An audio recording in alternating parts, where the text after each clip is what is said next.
বইয়ে পড়ে নয়, আপনার পর্দায় দেখে নয়, মাঠে বাস্তবে পড়ে শেখা, এটাকে বলে লার্নিং বাই ডুইং।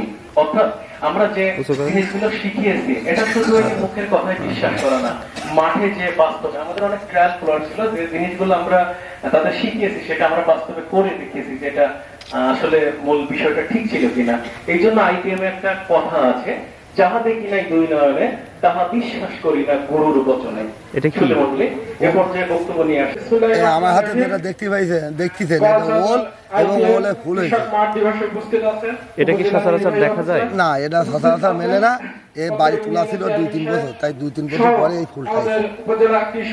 ওই দেখি ফুলটা কাটতে আস্তে যাদের অক্লান্ত পরিশ্রমে আসলে দীর্ঘ 14টা সপ্তাহ বোঝানো যাবে না, সেটা প্র্যাকটিক্যাল মাধ্যমে গেলে আসলে বুঝিয়ে শেষ করা যাবে না। তো যাই হোক,